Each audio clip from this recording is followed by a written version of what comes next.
Hello friends, आपका Ajay English and motivational classes में स्वागत है। आज के वीडियो में हम चर्चा करेंगे फंक्शन ऑफ नाउन या केस ऑफ नाउन के बारे में। फंक्शन ऑफ नाउन क्या है, नाउन के कार्य, या केस ऑफ नाउन, नाउन के स्थान या कारक की बात करेंगे। लेकिन इससे पहले हम वीडियो शुरू करें, हम आपसे फिर रिक्वेस्ट करते हैं, आपने अगर अभी तक मेरा चैनल सब्सक्राइब नहीं किया है तो प्लीज़ सब्सक्राइब करिए, शेयर करिए ज़्यादा से ज़्यादा लोगों के बीच में, ताकि उनको भी लाभ पहुँचे। मेरा वीडियो बनाने का उद्देश्य आपको कुछ सिखाना है, और सिखाने के उद्देश्य से ही हम आपके सामने वीडियो लेकर आते हैं। रोज एक नया टॉपिक लाते हैं, और हम चाहते हैं कि आप ज़्यादा से ज़्यादा लोगों के बीच में इस टॉपिक को पहुंचाएं, ताकि जो भी वीडियोज हम जिस भी टॉपिक्स पर लाते हैं उसका लाभ न केवल आपको बल्कि सबको, इसी उद्देश्य के साथ हम एक वीडियो बनाते हैं। और हम जानते हैं आपका प्यार, आपका सहयोग हमें बहुत मिल रहा है। ये मिलता रहे, ज़्यादा से ज़्यादा लोगों के बीच पहुँचे, ज़्यादा से ज़्यादा लोगों के बीच में इसका लाभ पहुँचे। हम आपसे ये आकांक्षा करते हैं, हम आपसे ये इच्छा करते हैं, और हमें पूरा विश्वास है कि आप हमें ये प्रेम और ये सहयोग बनाए रखेंगे। हमारा वीडियो आप अंत तक जरूर देखिए। जो भी वीडियो आपके पास आते हैं आप उन्हें अंत तक जरूर देखा करिए, बड़े लाभ के होते हैं। और आप कमेंट भी करिए अगर आपको कोई समस्या आती है, अगर आपको कुछ समझ में नहीं आता है तो आप कमेंट करिए, हम आपको उसका उत्तर भी देंगे। लेकिन फिर मैं एक बार आपसे रिक्वेस्ट करूंगा कि प्लीज़ मेरे चैनल को सब्सक्राइब करिए और ज़्यादा से ज़्यादा लोगों के बीच में से शेयर करिए, लोगों को प्रेरित करिए इस वीडियो को देखने के लिए, ताकि जिस उद्देश्य को लेकर हम आपके सामने रोज़ एक नया वीडियो लाते हैं वो उद्देश्य हो जाए कि ज़्यादा से ज़्यादा अंग्रेजी का ज्ञान लोगों के बीच में पहुंच सके, लोग इससे लाभान्वित हों। This is only the aim of my to creating a new video per day. So please once again I request you to subscribe my channel and share it a lot of। हम आज के विषय पर आते हैं। आज का topic है केस और फंक्शन ऑफ नाउन। केस जिसको हम स्थान भी कहते हैं, केस कारक भी कहलाता है, फंक्शन यानी नाउन के कार्य। हम नाउन तो पढ़ते हैं, हम नाउन को पहचान भी सकते हैं, नाउन के डिफरेंट कैटेगरीज को भी हम जानते हैं। How to make singular and plural कैसे बनते हैं, हमने पिछले वीडियो में इस पर आप देख सकते हैं। जेंडर क्या होता है, हमने पिछले वीडियो पर भी इस पर चर्चा की, आप उसे देख सकते हैं। लेकिन आज हम बात करते हैं कि इस नाउन को अगर हमें एक सेंटेंस में यूज करना है, we are going to use noun in a sentence, तो इस सेंटेंस में नाउन कौन सा काम करता है, यानी कौन कौन सा नाउन का कार्य है, और एक सेंटेंस में नाउन का यूज कहां कहां होता है।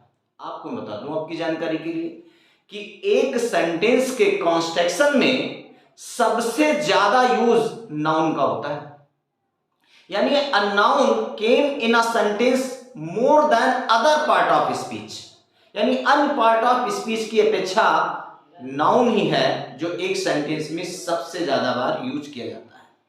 तो ये कहां कहां यूज होता है, इसके कार्य क्या हैं, आज की वीडियो पर हम इसी में चर्चा करेंगे।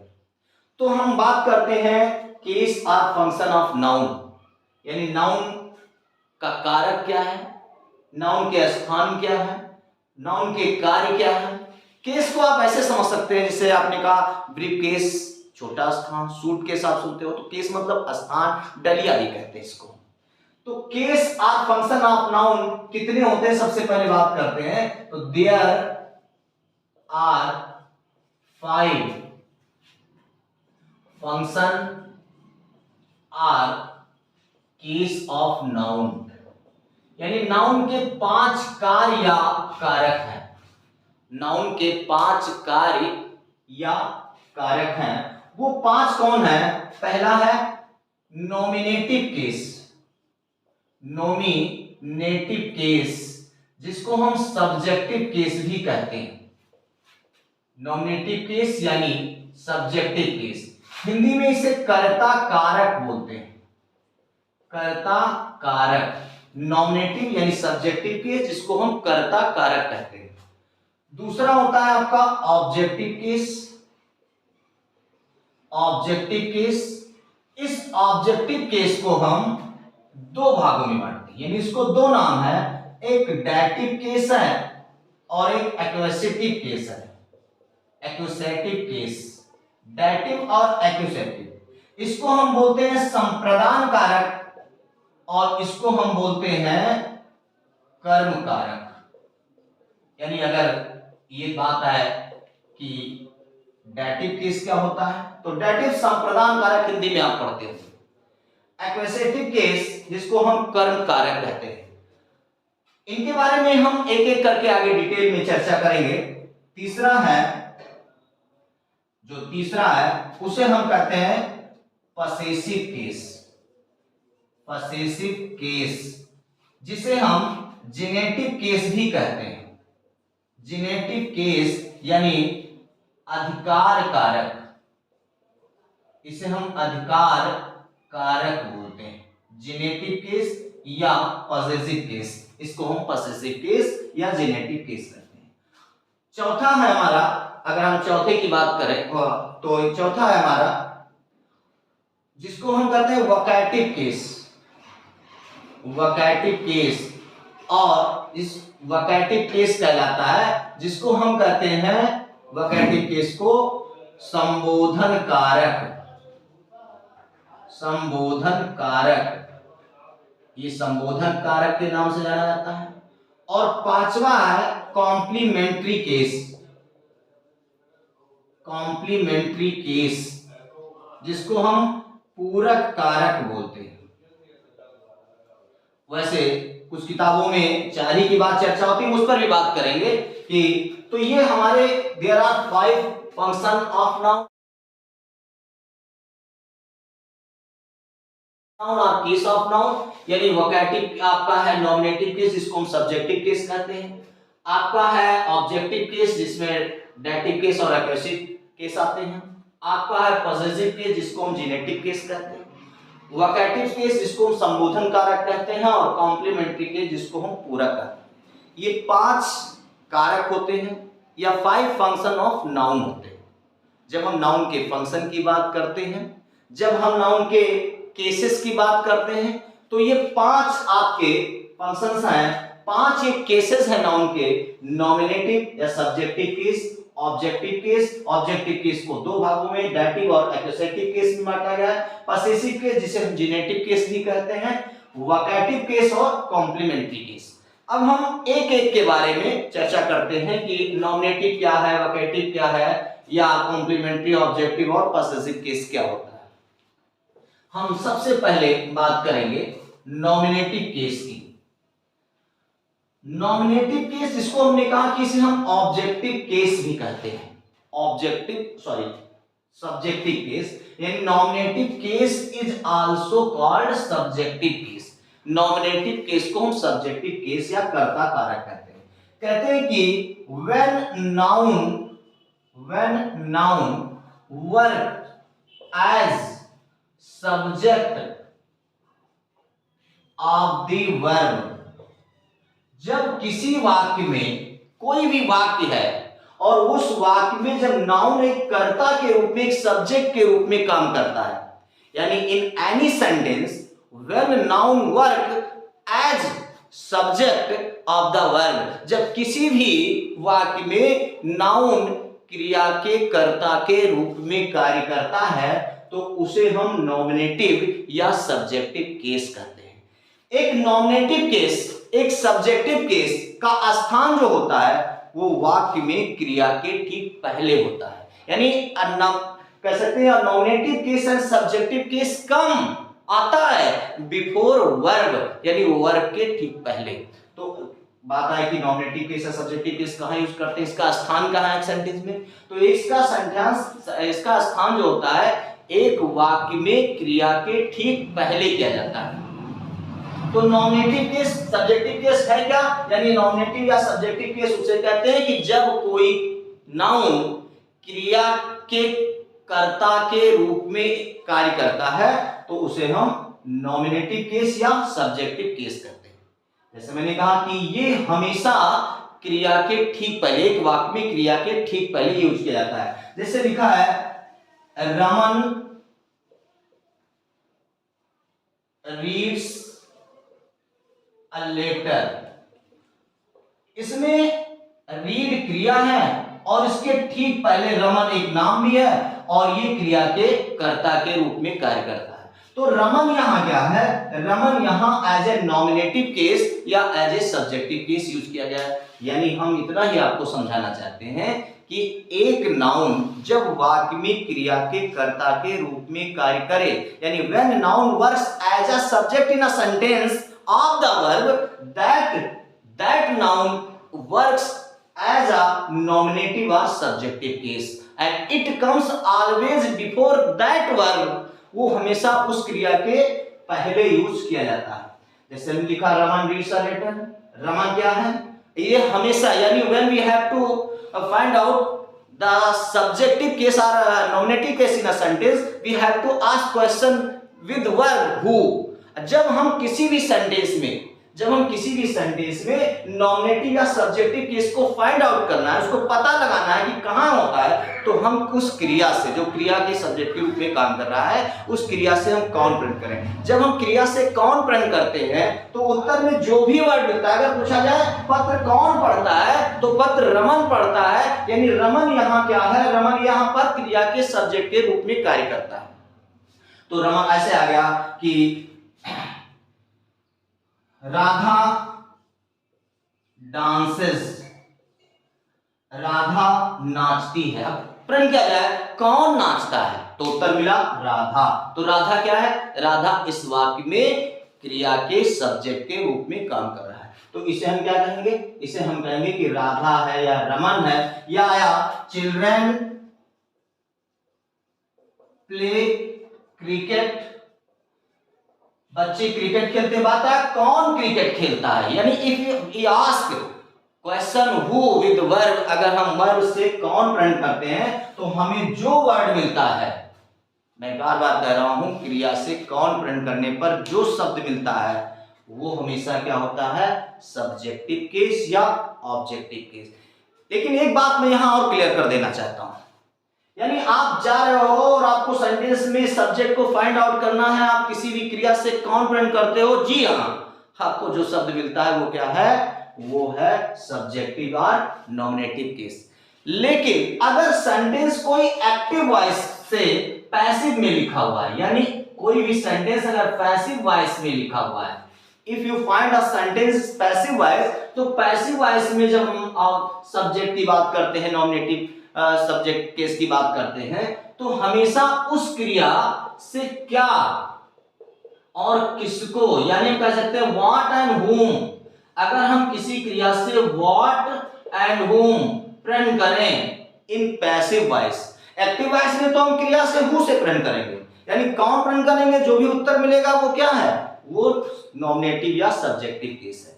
लेकिन अगर हम पैसिव वॉइस में जाते हैं, क्योंकि अंग्रेजी हमेशा दो ही तरीके से लिखी और बोली जाती है, या तो अंग्रेजी पैसिव में होता है या अंग्रेजी एक्टिव में होता है। तो अगर सेंटेंस एक्टिव का है तो वहां हमें सब्जेक्टिव या नॉमिनेटिव केस फाइंड करना है, तो हम उस क्रिया से कौन प्रिंट करेंगे, हु प्रिंट करेंगे, तो जो भी वर्ड हमें मिलेगा वो क्या होगा, उसे हम कहेंगे नॉमिनेटिव केस या subjective case of the word. लेकिन मैं फिर कहता हूं कि अगर वो सेंटेंस कहां किसका है, पसेसिव केस का है, यानी the sentence is possessive case and you find out the subject और nominative case of that sentence, उस सेंटेंस का हमें नॉमिनेटिव या सब्जेक्टिव केस फाइंड करना है, तो हम उस पैसिव वॉइस की जो क्रिया है, यानी the verb of passive voice, उस क्रिया से हम व्हाट और whom, अगर हम क्या और किसको प्रिंट करें, उत्तर में हमें जो मिलेगा वो उस सेंटेंस में क्या हो सकता है, सब्जेक्टिव केस या ऑब्जेक्टिव केस। जैसे मैं एग्जांपल की बात करूं,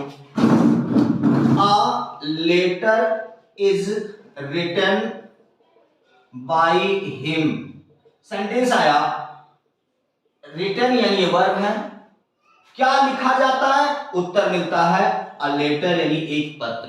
यहां लिखा है अ लेटर यानी क्या लिखा, मैंने कहा कि पैसिव वॉइस में अगर आप देखें तो पैसिव वॉइस में क्रिया से क्या और किसको प्रेजेंट करने पर हमेशा क्या मिलता है, नॉमिनेटिव या सब्जेक्टिव केस मिलता है। तो आई थिंक चाहे सेंटेंस एक्टिव का हो चाहे सेंटेंस पैसिव का हो, अगर आपको फाइंड आउट करना, आपको पता लगाना है कि इसमें सब्जेक्टिव केस कौन है, नॉमिनेटिव केस कौन है, तो मैं बार बार कहता हूं, एक बात दिमाग में गांठ बांध लो, ज्यादा सीखने की आवश्यकता नहीं है। बस एक बार जब भी आपके पास एक्टिव वॉइस है, आप उससे कौन प्रिंट करो, हु प्रिंट करो, जो भी वर्ड मिलेगा दैट इज सब्जेक्टिव और नॉमिनेटिव केस।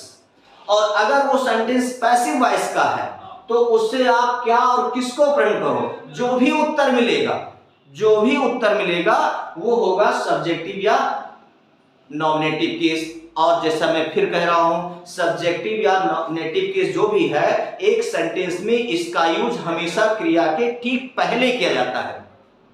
तो आई थिंक आप नॉमिनेटिव केस और सब्जेक्टिव केस को समझ गए होंगे। अब हम आगे बढ़ते हैं ऑब्जेक्टिव केस पे, कि ऑब्जेक्टिव केस क्या होता है। तो हम ऑब्जेक्टिव केस की बात करते हैं कि ऑब्जेक्टिव केस क्या है। देखो ऑब्जेक्टिव केस जैसे मैं बात कर रहा हूं, ऑब्जेक्टिव केस जिसको हमने कहा, ऑब्जेक्टिव केस को दो भागों में, अभी मैंने शुरुआत में बात की कि आपका ऑब्जेक्टिव केस जो है, ऑब्जेक्टिव केस को दो भागों में बांटा गया है। ऑब्जेक्टिव केस को दो कहा जाता है, एक कहा जाता है डेटिव केस और दूसरा कहा जाता है एक्यूसेटिव केस, यानी एक्यूसेटिव केस। ये दो केसेस होते हैं, डेटिव केस और एक्यूसेटिव केस। डेटिव केस को हम कहते हैं संप्रदान कारक, यानी इसको कहते हैं संप्रदान कारक, और इसको हम कहते हैं, एक्यूसेटिव को कहते हैं कर्म कारक। ये कर्म कारक कहलाता है और ये कहलाता है संप्रदान कारक। यानी objective case is two type, objective case दो प्रकार के होते हैं, एक डेटिव होता है और एक एक्यूसेटिव होता है। अब बात आती है डेटिव केस क्या है, यानी संप्रदान कारक क्या है। कहते हैं कि इसके बारे में, अगर डेटिव केस के बारे में बात करते हैं तो कहते हैं कि when a noun or pronoun, when noun or pronoun refers to indirect object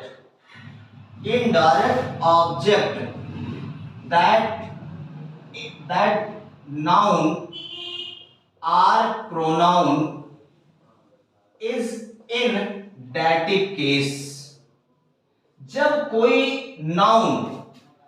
कोई प्रोनाउन वाक्य में क्रिया के इनडायरेक्ट ऑब्जेक्ट के रूप में कार्य करता है, तो उसे हम उस क्रिया का डेटिव केस या संप्रदान कारक कहते हैं। एक बात और आपको बता दूं, ये जो इनडायरेक्ट ऑब्जेक्ट होते हैं, ऑल आर लिविंग, ये सब लिविंग थिंग्स होते हैं, यानी ये लिविंग थिंग्स होते हैं, ये सब के सब लिविंग थिंग्स होते हैं।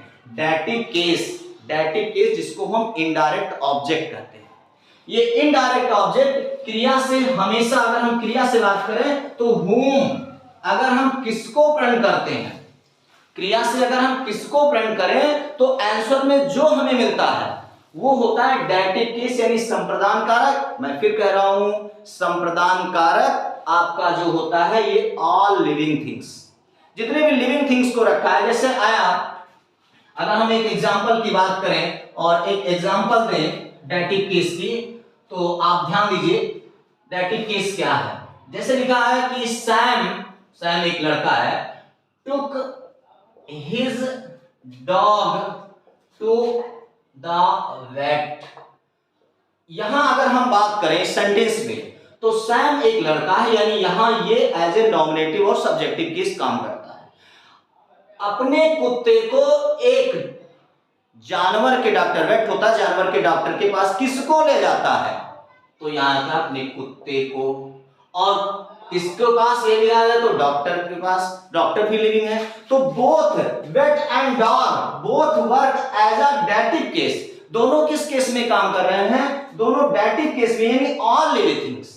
जो ऑल लिविंग थिंग्स होते हैं वो क्या कहलाते हैं? वो कहलाते हैं डेटिव केस, जिसको हम इनडायरेक्ट ऑब्जेक्ट कहते हैं। इसलिए कहते हैं कि व्हेन नाउन और pronoun refers to indirect object, that noun और pronoun is in dative case. वो नाउन और प्रोनाउन किस में होता है? डेटिव केस में होता है, तो उसे डेटिव केस का प्रोनाउन कहते हैं। ये हमने कहा कि ये आपका संप्रदान कारक कहलाता है। एक बात, जैसे अभी मैंने बात किया कि हमारा पांचवा होता है कॉम्प्लीमेंट्री केस। वास्तव में वो कॉम्प्लीमेंट्री केस को हम प्रीपोजिशनल ऑब्जेक्ट कहते हैं। वो प्रीपोजिशनल ऑब्जेक्ट, उसके बारे में अभी बाद में बात करते हैं। फिर बात करते हैं एक्यूसेटिव केस क्या होता है, यानी कर्म कारक क्या है। कर्म कारक क्या है? जो हम कह सकते हैं कि व्हेन अ नाउन और pronoun refers to direct object, यानी अगर कोई नाउन और प्रोनाउन किसको डायरेक्ट ऑब्जेक्ट को कहता है तो उसे हम एक्यूसेटिव, यानी उसे हम एक्यूसेटिव केस कहते हैं। वो नाउन और प्रोनाउन उस वाक्य में एक्यूसेटिव केस के रूप में काम करता है। और एक्यूसेटिव केस जो होता है ये हमेशा नॉन लिविंग थिंग्स होता है, यानी नॉन लिविंग थिंग्स होता है, आप आराम से पहचान सकते हो। और ये क्रिया से क्या प्रण करने पर मिलता है, यानी किसी भी क्रिया से अगर हम व्हाट प्रण करें, कोई भी क्रिया हमारे पास आएगी और हम उसे व्हाट प्रण करें, उससे जो भी आंसर मिलता है और वो बेजानदार है, that noun work as accusative, यानी कर्म कारक के रूप में उस सेंटेंस में काम करता है। जैसे आया राम रोट अ लेटर। अगर यहां बात किया जाए, रोट एक क्रिया है, क्या लिखता था, अगर बात किया जाए क्या लिखता था तो उत्तर आता है अ लेटर। तो a letter is non living things. A letter क्या है? एक नॉन लिविंग थिंग्स है, बेजानदार चीज है। यह संदेश आया Mohan buys a pen. Mohan एक कलम खरीदता है।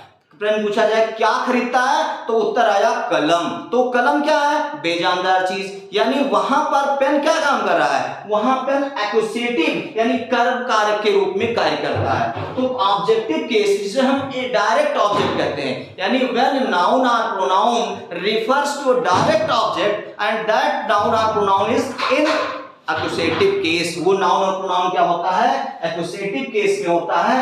एक्यूसेटिव केस हमेशा क्रिया से क्या प्रण करने पर मिलता है, और ये हमेशा नॉन लिविंग थिंग्स होता है। यानी क्या होता है? ये नॉन लिविंग थिंग्स होता है। जैसे लिखा है राम रोट अ लेटर, तो इसमें राम क्या लिखता है? तो प्रण आता है, आप पत्र लिखता है, एक लेटर लिखता है। तो एक लेटर क्या है? नॉन लिविंग थिंग्स, और इसे कहते हैं एक्यूसेटिव। अब इनका स्थान क्या होता है? क्रिया के बाद, यानी वर्ब के बाद हमेशा ऑब्जेक्ट आता है। वर्ब के पहले हमेशा सब्जेक्ट आता है। Before verb we use nominative और subjective case of noun, and after verb हम क्या यूज करते हैं? आफ्टर वर्ब हम यूज करते हैं ऑब्जेक्ट, यानी हम वर्ब के बाद ऑब्जेक्ट यूज करते हैं। इसमें थोड़ी बात और भी ध्यान रखनी होगी कि हमारे जो वर्ब होते हैं, ट्रांसिटिव होता है और इंट्रांसिटिव। इसका तो हम वर्ब पे आपको चर्चा करेंगे कि ट्रांसिटिव इंट्रांसिटिव क्या है, लेकिन इतना जान लो कि हमारा जो ट्रांसिटिव वर्ब होता है इसको हिंदी में हम सकर्मक क्रिया कहते हैं। तो ट्रांसिटिव वर्ब अपने साथ ऑब्जेक्ट रखता है, लेकिन इंट्रांसिटिव वर्ब अपने साथ ऑब्जेक्ट नहीं रखता, या कह सकते हैं अपने साथ प्रीपोजिशनल ऑब्जेक्ट, जिसको हम कॉम्प्लीमेंट्री केस कहते हैं। इनडायरेक्ट ऑब्जेक्ट अपने साथ प्रीपोजिशनल ऑब्जेक्ट रखता है। अब इतना जान लो भाई, इतना समझ लो कि एक सेंटेंस में अगर कोई वर्ड अकेले है, वर्ड लिखा है, नॉट अ फ्रेज, फ्रेज मतलब कई शब्दों का समूह, अगर वो अकेले लिखा हुआ है तो वो क्या है? वो ऑब्जेक्ट हो सकता है।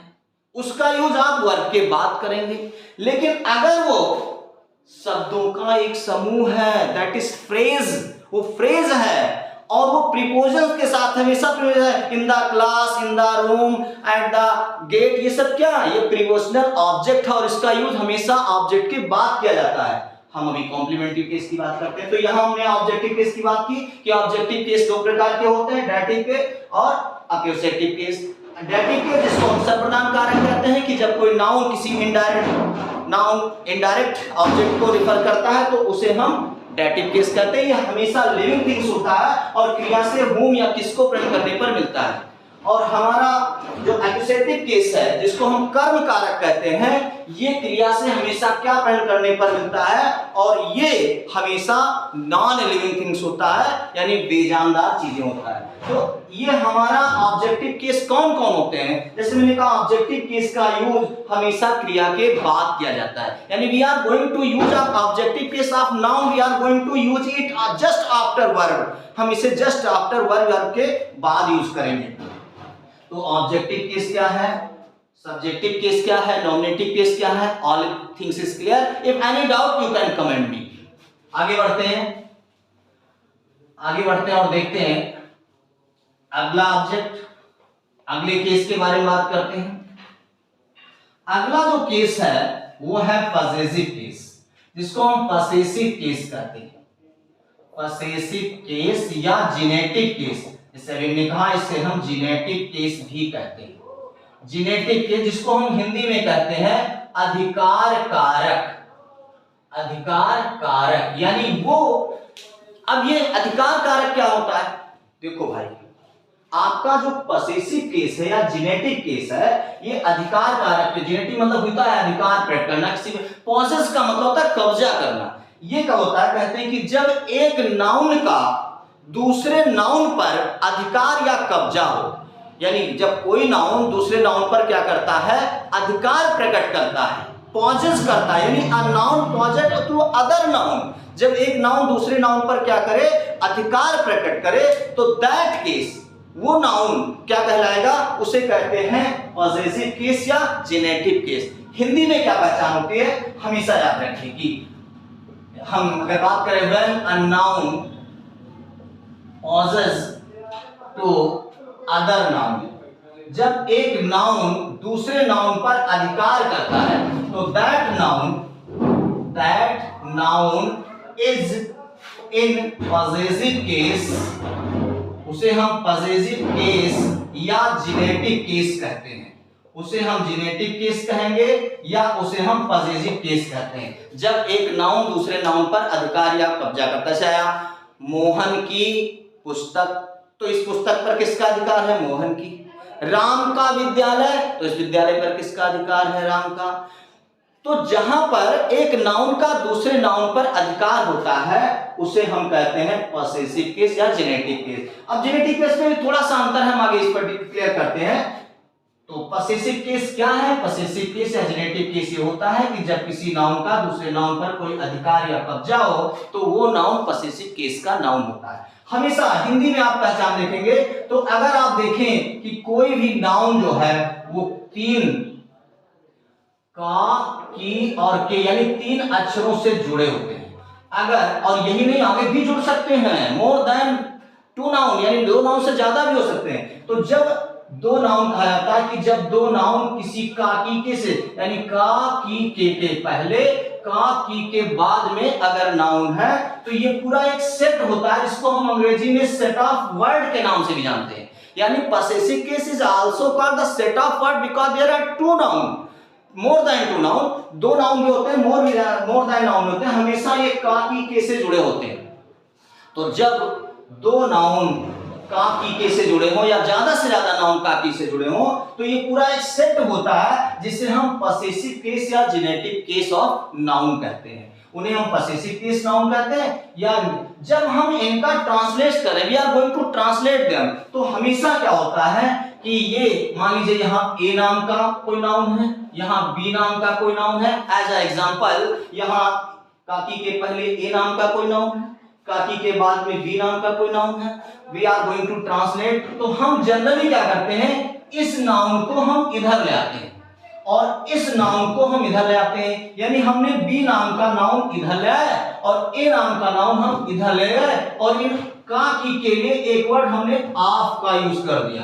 तो ये अंग्रेजी में जब ट्रांसलेशन करते हैं, तो बाद में जो नाउन होता है उस नाउन को हम पहले ले आते हैं, और जो पहले नाउन होता है उस नाउन को हम आपके बाद में ले आते हैं और बीच में हम क्या ऑफ लगा देते हैं। तो वो कहला जाता है possessive case of noun, generative case of noun, या फिर हम उसे कह सकते हैं सेट ऑफ वर्ड। जैसे लिखा हुआ था मकान की खिड़की, लिखा हुआ है मकान की खिड़की। तो अब हमें खिड़की भी नाउन है और मकान भी नाउन है, तो हमने यहां लिखा the window of the house, हमने लिखा the window of the house. तो ये विंडो यहां था, पहले आ गया, ये मकान यहां था शुरुआत में, ये बाद में चला गया। तो मैं यही कह रहा हूं कि जब आप ट्रांसलेशन कर रहे हैं तो बाद वाले नाउन को पहले और पहले वाले नाउन को आप बाद में लिखेंगे, और बीच में क्या लगाएंगे, बीच में प्रीपोजिशन ऑफ का यूज करेंगे, यानी काकी के लिए ऑफ का प्रीपोजिशन किया जाएगा जब किसी नाउन का दूसरे नाउन पर अधिकार हो या दो नाउन काकी के से जुड़े हो, तो that noun is called possessive case of noun, या उन्हें सेट ऑफ वर्ड के नाम से जानते हैं।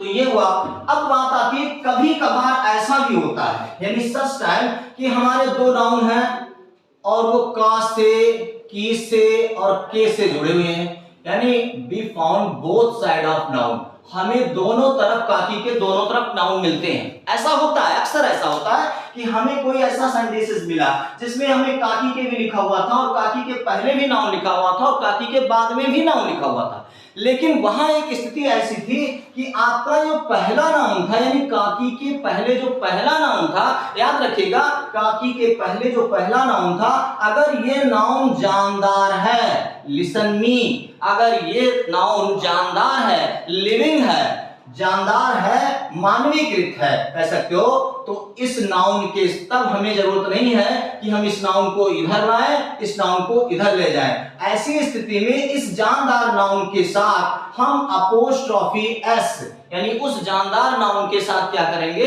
अपोस्ट्रोफी एस का यूज कर देंगे। जैसे लिखा हुआ है राम की पुस्तक, लिखा हुआ है राम की पुस्तक, तो राम क्या है, राम एक जानदार व्यक्ति है, तो राम एक जानदार है, तो अब हमें जरूरत नहीं है कि हम उस नाउन को इधर लाएं, इस राम में क्या कर दें, अपोस्ट्रोफी एस लगा दें और हमने लिख दिया राम्स बुक। अब हमें ये भी जरूरत नहीं है कि इस काकी के लिए हम ऑफ का यूज करें, यानी there is no need of for काकी के, because we are going to use for them, इनके लिए हम क्या यूज कर रहे हैं, अपोस्ट्रोफी एस, अपोस्ट्रोफी एस का यूज कर रहे हैं उनके लिए, इसलिए हम इनके साथ, यानी जब हम इनका यूज करते हैं तो हमें कोई आवश्यकता नहीं होती कि हम वहां ऑफ का यूज करें, यानी we never use of when we are going to use apostrophe.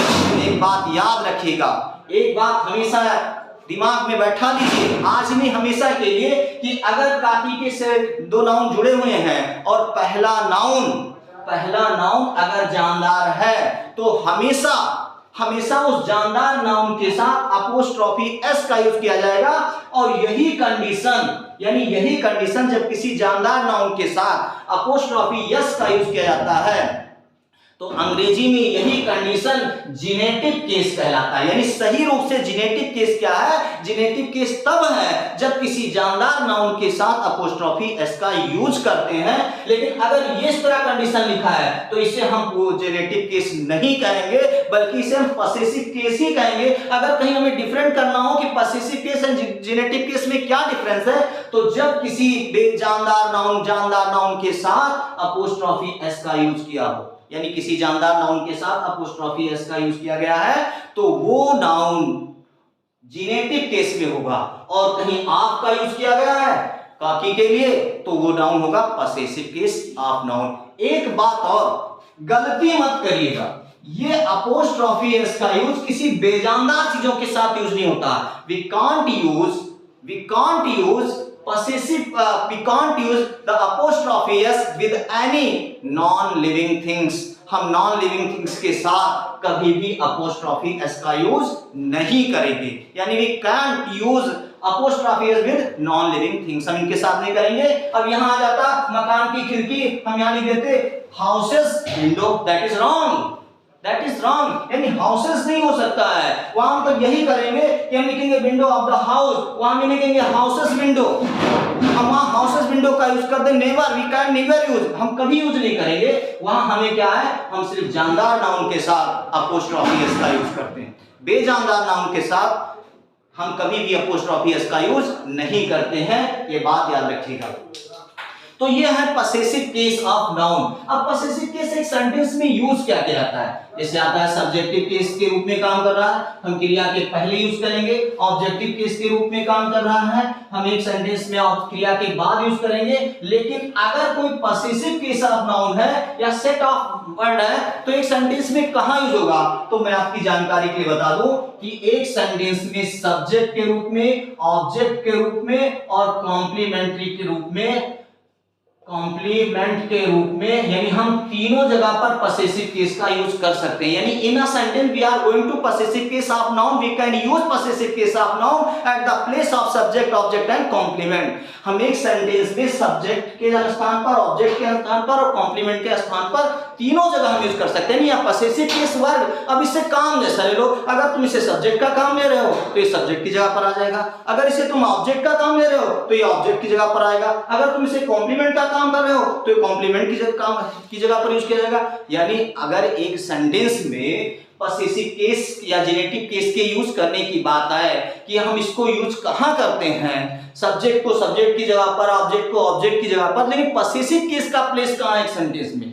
तो पसेसिव केस एक सेंटेंस में तीनों जगह सब्जेक्ट, ऑब्जेक्ट, कॉम्प्लीमेंट तीनों जगह, इससे जो काम ले लेंगे, हम सब्जेक्ट का काम ले रहे हैं, सब्जेक्ट की जगह यूज करेंगे, हम ऑब्जेक्ट का काम ले रहे हैं, ऑब्जेक्ट की जगह पर यूज करेंगे, हम कॉम्प्लीमेंट का काम ले रहे हैं, हम इसे कॉम्प्लीमेंट की जगह पर यूज करेंगे। यानी अगर हम ये रहें कि हम पसेसिव केस कहां आएगा, या आपको ये ध्यान में रखना हो कि यार पसेसिव केस कहां यूज होगा, तो भैया मेरे पसेसिव केस तीनों जगह यूज होता है। इसका कोई पर्टिकुलर प्लेस नहीं होता है सेंटेंस में कि जैसे सब्जेक्ट का है कि बिफोर वर्ब, ऑब्जेक्ट का है आफ्टर वर्ब, लेकिन पसेसिव केस तीनों जगह पर जब हम जैसा काम लेंगे वैसा यूज करेंगे।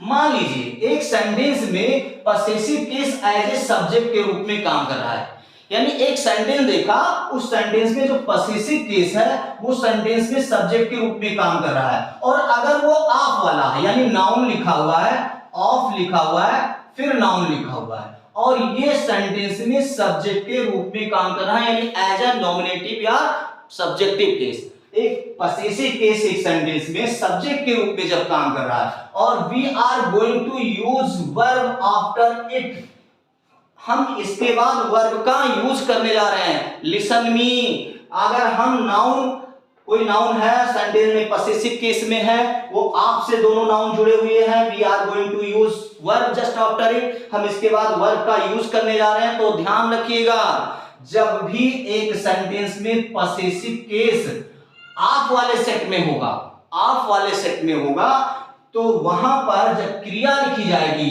तो क्रिया हमेशा पहले वाले, यानी आपके पहले वाले नाउन के अनुसार लिखी जाती है।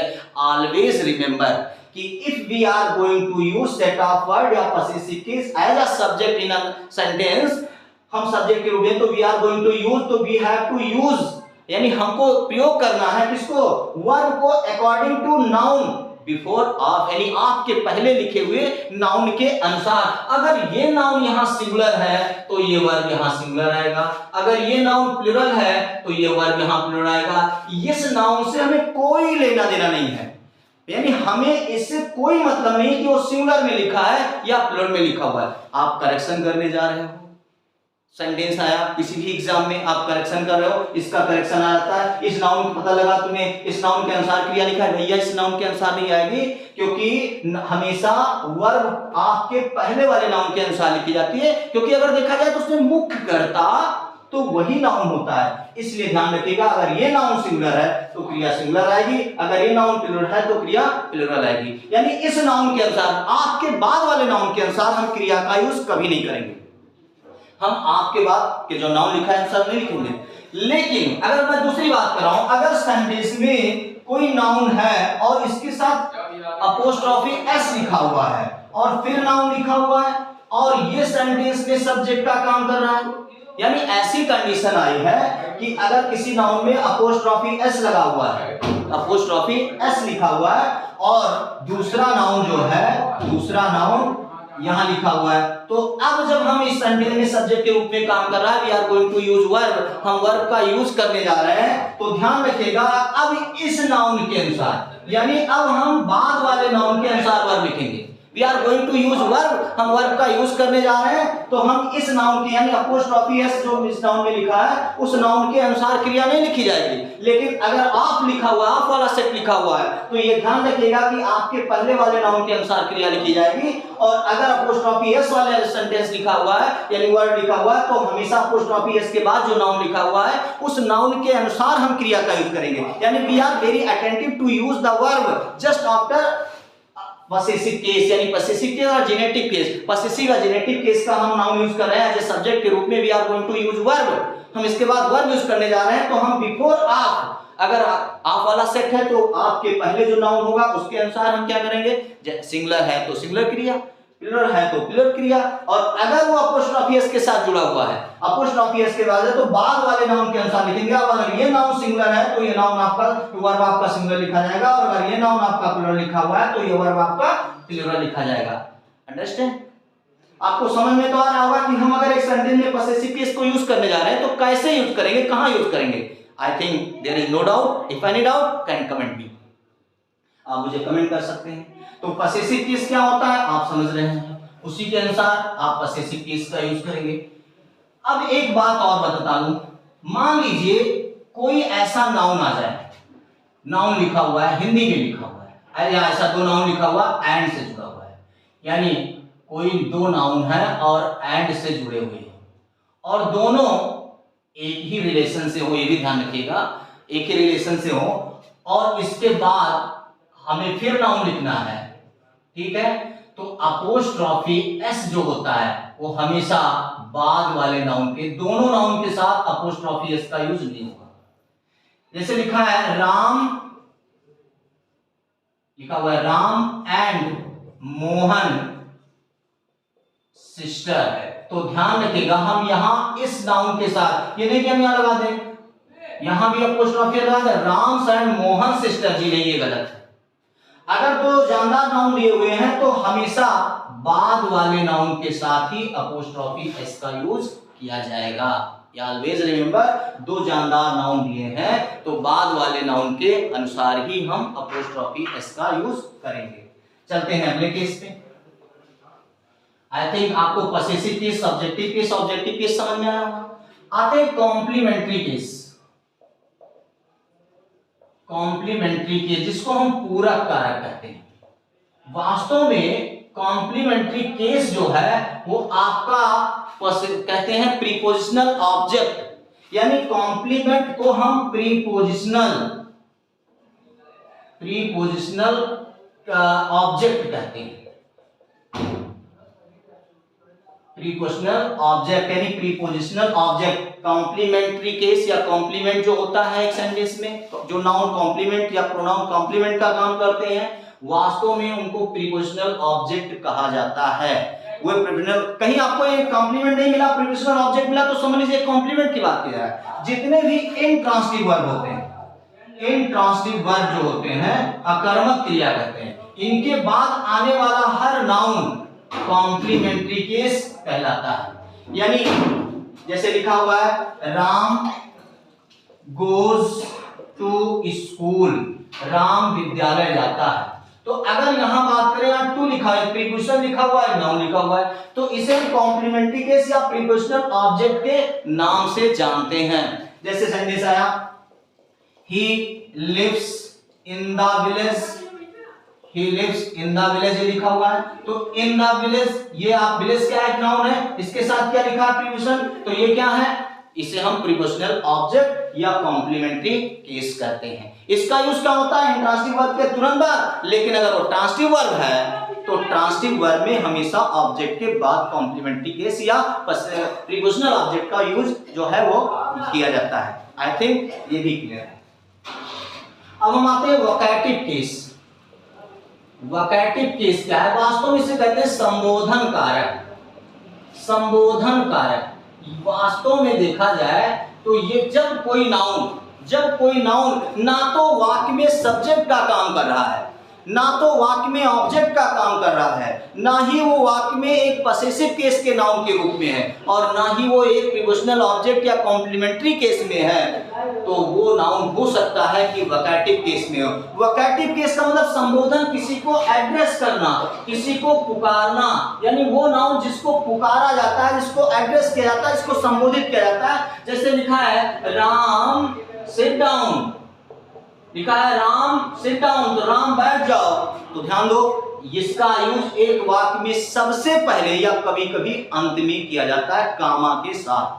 कामा के साथ याद रखिएगा, अगर किसी नाउन के तुरंत बाद कामा लिखा है, फिर एक सेंटेंस की शुरुआत है, तो वो जो नाउन है वो नाउन संबोधन कारक के रूप में है, यानी वो नाउन एक वाक्य में किस रूप में काम कर रहा है, एज अ वोकैटिव केस, यानी when noun is in the form of addressing form, या कह सकते हो जब कोई एड्रेसिंग फॉर्म में होता है, एड्रेसिंग यानी संबोधन फॉर्म यानी रूप के रूप में होता है, जब किसी नाउन को पुकारा जाता है, संबोधित किया जाता है, तो that noun work as a vocative case, उस वाक्य में वो नाउन क्या है, वोकैटिव केस के रूप में काम करता है। और इसका यूज मैंने कहा कि एक सेंटेंस में शुरुआत में या वाक्य के लास्ट में हम कामा के साथ लिखते हैं। ऐसे लिखा होता कम हियर मोहन, ये लिखा है कम हियर मोहन, तो मोहन यहां बाद में आ गया, तो यहां भी आपका क्या है, वोकैटिव केस है। It is that noun work not as a subject, object, prepositional object or complement। जब वो नाउन उस वाक्य में ना सब्जेक्ट के रूप में, ना ऑब्जेक्ट के रूप में, ना प्रीपोजिशनल ऑब्जेक्ट के रूप में, ना पसेसिव केस में है, वहां क्या है, एक संबोधन के रूप में है, तो that noun work as vocative case.